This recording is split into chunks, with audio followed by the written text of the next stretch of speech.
সকলে ভালো থাকুন, সুন্দর থাকুন। আপনাদের সকলকে জানাই হ্যাপি নিউ ইয়ার।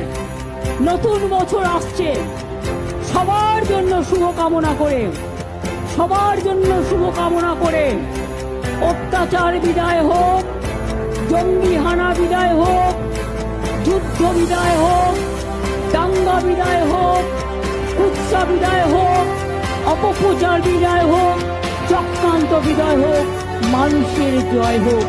মা লক্ষ্মীরা জেনে রাখবেন, লক্ষ্মীর ভান্ডার যখন করে দিয়েছি, বিজেপির একজন নেতা কদিন আগে বললেন ইলেকশনের পরে লক্ষ্মীর ভান্ডার বন্ধ করে দেব।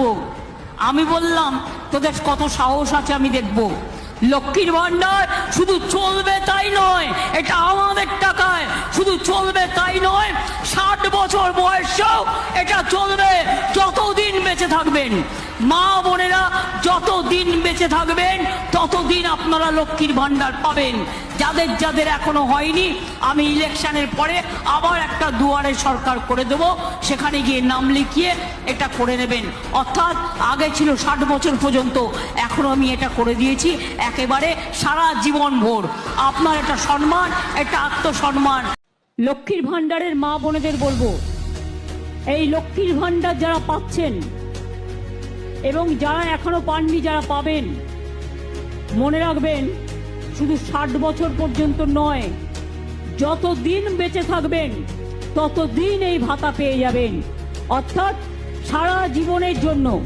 এটা মা বোনেদের অধিকার, এটা মা বোনেদের সম্মান, এটা মা বোনেদের বেঁচে থাকার জন্য, জীবন যন্ত্রণা থেকে মুক্তি পাওয়ার জন্য। 12 লক্ষ মানুষের কাছে তাদের 50% টাকা ইতিমধ্যে ব্যাংকের মাধ্যমে পৌঁছে গেছে এবং বাকিটা আগামী 6 মাসের মধ্যে কাজ শেষ করলেই তারা পাবে। তাহলে বাকি থাকবে কত? 28 লক্ষের মধ্যে 16 লক্ষ।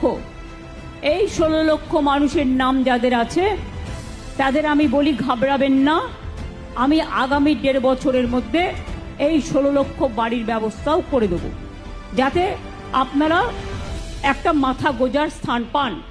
বিশেষ করে প্রত্যন্ত এলাকাগুলোতে যাদের যেতে অনেক সমস্যা হয়, তার কারণ নদী পেরিয়ে যেতে হয়, সেই সব জায়গায় আর একটা করে দুয়ারে সরকার করবার জন্য। বিশেষ করে যারা কাস্ট সার্টিফিকেট এখনো পাননি, যারা লক্ষ্মীর ভান্ডারে এখনো নাম লেখাতে পারেননি, যারা স্বাস্থ্যসাথীতে এখনো নাম লেখাতে পারেননি, যারা পাট্টা পেতে পারেন কিন্তু পাট্টা পাননি, তাদের এই সমস্ত মানুষরা যাতে তাদের সময় মতো সুযোগগুলো পায়, তার জন্য এই কাজগুলো করবার জন্য আমি মনে করি জানুয়ারির লাস্ট উইক থেকে ফেব্রুয়ারির ফার্স্ট উইক পর্যন্ত চলবে এটা।